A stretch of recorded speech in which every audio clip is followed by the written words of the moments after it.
guys, it's Sierra from Dear Sierra. Today I just wanted to make a quick sit down video and talk to you guys about therapy.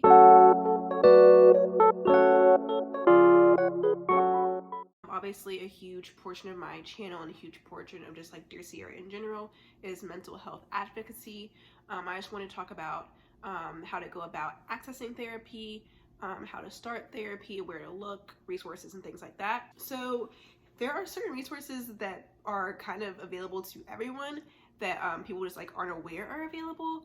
There's certain databases and resource lists and contact lists and things like that that you can kind of look to on your own. And I'm saying this coming from someone that has sought out mental health services as a client and also someone that has worked in the mental health field. I had to slightly change positions to get more comfortable. Basically what I'm saying is there would be a lot of people that would call the office that I worked at and they would either be like super surprised that we actually answered their phone call or super surprised that we actually called them or emailed them back. A lot of times you will reach out to offices for various mental health services and you will just never get a response. Leave a voicemail and no one ever calls you back. You send an email, no one ever emails you back. So one of the policies that we had where I work is that we always make sure that we respond back to everybody. Even if we can't help them, just make sure that we respond back to them, just so they're not like in the dark kind of thing. And we had like a short referral list of other people that we were familiar with, kind of like professionally. But what I would do, just like as a courtesy from like my own preference, is I would give them additional resources that I personally was aware of. There's so many things to take into consideration. Obviously, you're looking for like someone that might take your insurance, someone that might work with your age group, someone that works with your ethnicity or your culture, someone that has experience in certain specialization. If you are looking for something very, very specific, like couples counseling, eating disorders, CBT, DBT, a certain diagnosis that you want to make sure this person has worked with before, all those things take into consideration. I would always tell everybody, and I would tell my friends this too. I had a few friends that would like ask me like, oh, like I'm looking for such and such, like, do you know who in the area does this? And like, I don't know, I can't know everybody. I can't know every office or every specialization or every insurance provider, you know what I mean? But what I could tell them, the number one thing that I would tell everybody is go to psychologytoday.com. This was a resource that like I knew what Psychology Today was, just from like their magazines, their website, and stuff like that. But when I started working at my previous place of employment, I got a little more familiar with them as far as like people, as far as like psychiatrists and therapists and counselors listing their practices on Psychology Today. So what psychologytoday.com does is they allow you to search like down to like everything. So you can say, I'm looking for a psychologist that takes TRICARE insurance, that works with adolescents, that specializes in CBT or whatever, and it's in this zip code. It's very specific. You can tailor it however you want. I've used Psychology Today for personally when I was looking for my therapist a few years ago, when I was having trouble finding people that took my parents' insurance when I was still on my parents' insurance. So I plugged in my insurance provider, I plugged in my zip code. I decided if I wanted to be a male or a female. I decided if I wanted them to be someone that had worked with the Black and African American community or not. Just so many things that you can tailor it to. I tell everybody to start there. Some practices and some professionals update their profiles more often than others. So I know a lot of times people will have the issue where they go online and I see that someone so-and-so is accepting new patients, but then when they reach out to the office, they say like, oh no, they're not accepting new patients. And I know that can also be frustrating. There isn't really like a hack or a way around that. I would say ask them about options to be on a referral list. People would kind of get frustrated and be like, oh, like you're just gonna make me wait even longer kind of thing. But at least if you have a referral list or a waiting list, you know like that they are vouching for this next person. So you may want to go to Psychologist A, but Psychologist A is booked, but they say, hey, like I have colleagues in XYZ location, check them out. We have similar practices, similar beliefs, similar demographics we work with, whatever. I know as a patient looking for help, it feels like you're being like put off on someone else's like waiting list or someone else's to-do list, and it feels like you're just being run around in circles. But I would say just please utilize those services because they do come in handy. So ask about referral lists and ask about waiting lists. I would say insurance isn't as like up to date either for some reason. Insurance is just a whole nother world, a whole nother universe, honestly. But I know a lot of people will say like, oh, well, like my insurance company told me that this is a list of providers that take my insurance, I should go to them. And then you call so-and-so provider, that so-and-so provider is not in network with you at all. And it's very confusing and frustrating. I would say some insurance plans are better than others. I would always just say, like, if your insurance plan does give you a list of providers that they say are in network, they encourage you to go to, just follow up with those offices and those practitioners and confirm before you move forward with going through the process. Even if you call them, make an appointment, and you're assuming in your head, like, well, I know they're in network because my insurance said they were. Before you, like, set in stone and commit to an appointment, set in stone to commit to potentially paying more than you're expecting, just confirm with them over the phone that they do actually take your insurance. For people that aren't using insurance, I would say utilize your community services board. Check out your county's community services board. They all have websites as well. For instance, for me, it would be my community services board, and they have resources for all kinds of behavioral health services, not even just therapy, just all kinds of resources in general. Community services in general that typically have people that will work specifically with populations that either can't afford full rate services or people that just do not have access to insurance at all, so they'll give you a sliding scale or discounted rate. We can talk about that in another video as far as like sliding scales, discounted rates, why some people don't offer them. I know it seems like kind of harsh, and even me when I was first getting into this field of work from the administrative side, I felt kind of bad, and I was like, dang, why does nobody offer this? Like, that sucks for these people that are looking for help.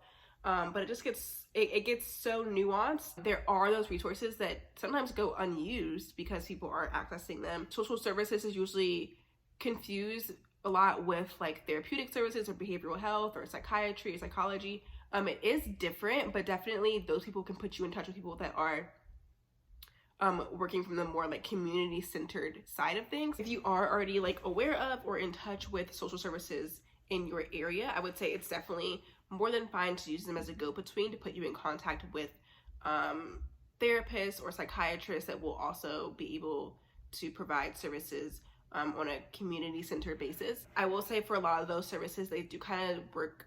I don't want to say for everyone because I don't know everything, obviously, but a lot of times when you are going for something that is the cheaper route or the community funded route, sometimes that the services are like on a more like short-term basis. They may say like, okay, like we're gonna provide you with 6 sessions, and then we'll evaluate you in those 6 sessions, and we'll have to refer you to someone that can work with you long-term, or we will revisit if you need to continue the services or not, or all kinds of like that. So I know that can be a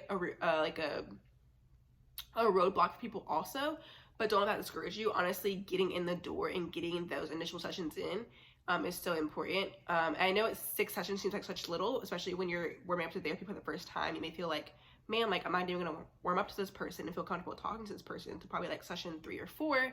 But just honestly, just do it. Just take advantage of it. If anything, you'll learn about yourself. You'll learn what you don't want. You'll learn who's not a good fit for you, and learn what to look for at your next service provider. There are other places, like for instance, again, in my area, has something called JESA, which is like a Jewish Social Services Association kind of thing, where they provide mental health services. You do not have to be Jewish to utilize their services. I would refer people to them sometimes, and they would be like, oh, like, well, I'm not Jewish, like, are they going to be like religion based? But it's really just like them using their religion as a foundation for their nonprofit in order to provide these community services. So I would say look into those as well. I would say don't be afraid to look into religious based or religious funded, I guess like religion valued community services, because at the end of the day, they are providing a service to the community, and they're very well aware that their community doesn't consist of just people within their religion or spirituality, but they are definitely much more likely to provide services for free and have people on staff from different backgrounds as well, if that's important to you.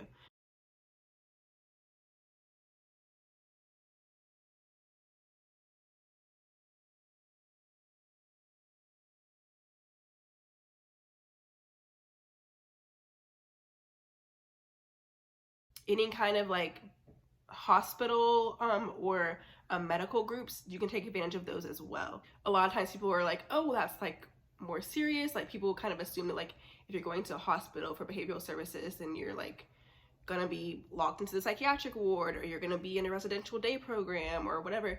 But they have people there on staff that are more than capable of working with you on a more recurring basis, whether it's weekly therapy sessions, or they can put you in contact with a group therapy counseling session. Those are also very important as well. Anyone that's in group therapy should also be in individual therapy, I would say, as a personal therapeutic approach that I believe in. But if you are having trouble accessing one or the other, don't be afraid to explore the other option if that's something that you're comfortable with. Obviously, group therapy is very different than individual therapy. It takes a whole other level of vulnerability, but those services tend to be at less capacity than individual therapy.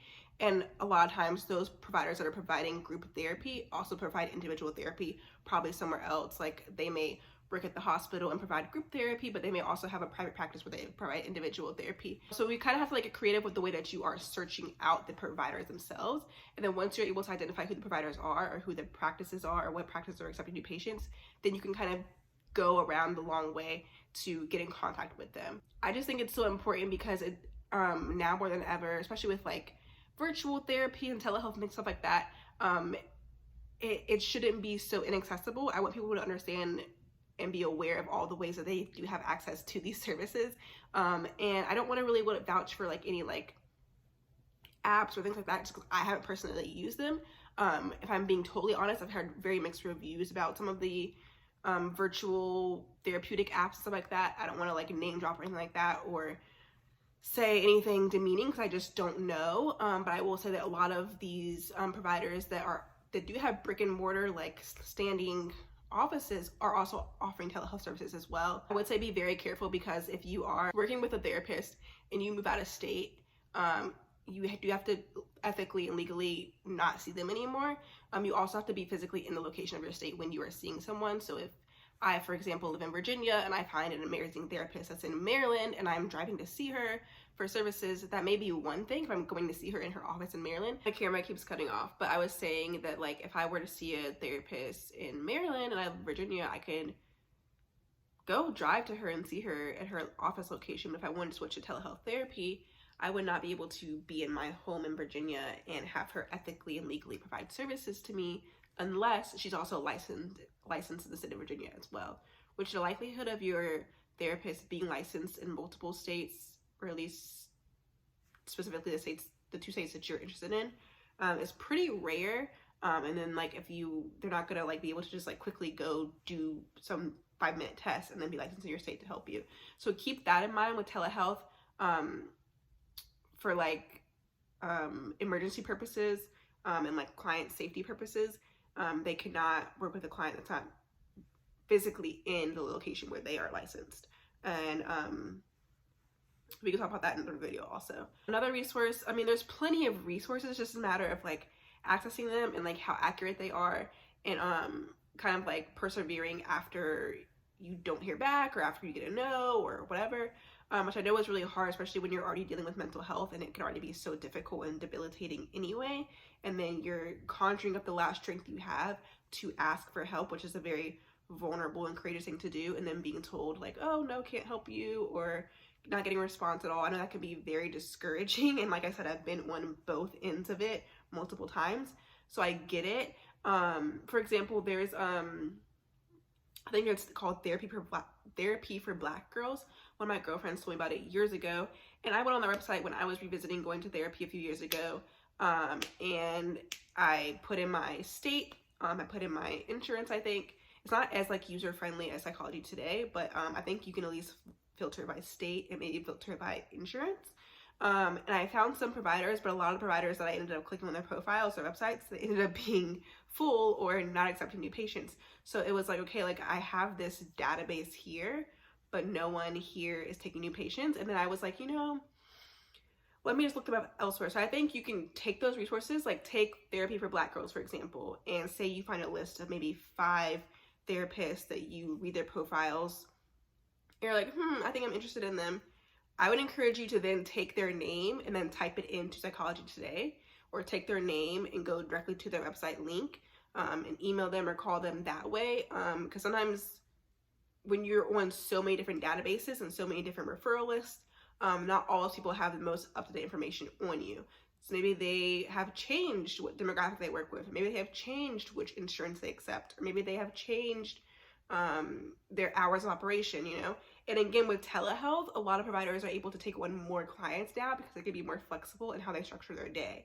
And telehealth is not a new thing, but obviously with the C word, we got an influx of telehealth appointments of all different kinds of services, even for medical appointments. It's a huge uptick in like availability for telehealth services. I mean, even like some of the HIPAA guidelines have been adjusted and amended to kind of like include telehealth on a more long-term basis and not just for like temporary or one-time services. So all the things I mentioned today, I think are great places to start. I know it's still kind of like, you feel like you're doing a lot of the work because it's like, well, why aren't these providers responding to me? And you're telling me that I have to contact them 2 times. And it sounds like a lot of work. And I know that that is very, again, counterproductive and possibly detrimental to the state that you're already currently in. But I think that at least if you know what to expect before it happens, you know, like, hey, there might be a chance that so-and-so may not be available. At least if you're mentally prepared for what may be, and then you're also prepared and equipped with tools and next steps to take after you are potentially met with that roadblock, then you can move forward and keep the momentum going. And that's kind of the goal of this video, is to say like, hey, this does happen. It's not normal. I mean, it is normal, but it's not personal, I should say. Even though I know it definitely will feel like it is. But when you find that right match, it'll pay off so much, and you're gonna be glad that you like kept looking. And I want to make a totally different video about like having like rapport and like kind of like finding a good fit and all that kind of stuff. I think that should be separate from this video. It's going to end this video here, but I do just want to like encourage everyone to not give up and utilize the resources that are available to you. Again, Psychology Today I think is a great place to start for everyone. I want to make a separate video about like what kind of services, because a lot of times people will be looking for services and they don't know what to ask for. Like they don't know, like, do I need a psychologist? Do I need a psychiatrist? Do I need therapy? Do I need medication? Do I need an evaluation? Do I need psychological testing? It's really confusing, and I get it. Even I don't 100% have a full grasp on it all the time because every case is so different. But I want to make a separate video about that. Again, just to wrap up for today, psychologytoday.com is a great place to start. I think that should be everyone's like jump off point. And then look at your community services board, and community resources in general. Don't be afraid to look into faith-based options or like religious funded services. That doesn't necessarily mean that they are going to shove religion down your throat. It just means that they are working with a different community. You know what I mean? I mean, therapy for Black girls is the one that comes to mind right now, but there are so many different like niche databases that you can find.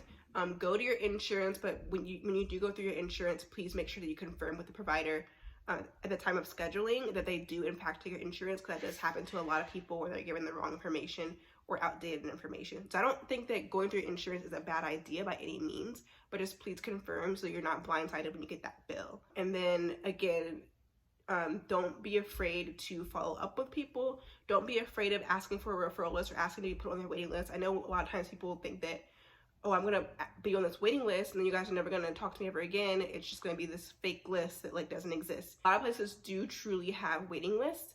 So ask to be put on the waiting list, ask to be provided with a referral list. They can typically just email you a PDF document of their referral list. And don't be afraid to call back if that's someone that you really truly want to work with.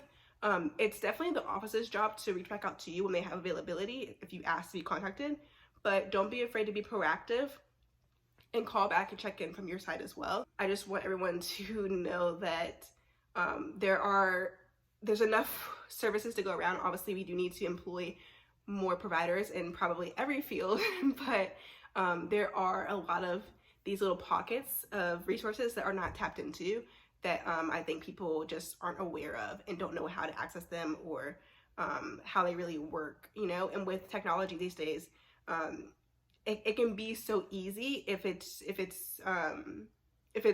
taught, you know what I mean? So those are just some of the resources that I wanted to discuss to kind of like scratch the surface on this topic. Next, in some upcoming videos, I do want to talk about finding a good fit for a therapist, and I do want to talk about kind of like what services to ask for and like what services to be looking for.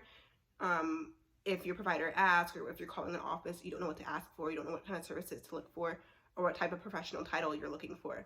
I hope this was helpful to you guys. I hope it wasn't too rambly. I hope it wasn't too whatever. But I feel like this could help. This is a conversation that we can open up into other things. Again, this is a huge part of who I am, and a huge part of like what I love to do and like how I like to help people. So if it's helped one person, that's amazing. And I will see you guys in another video very, very soon.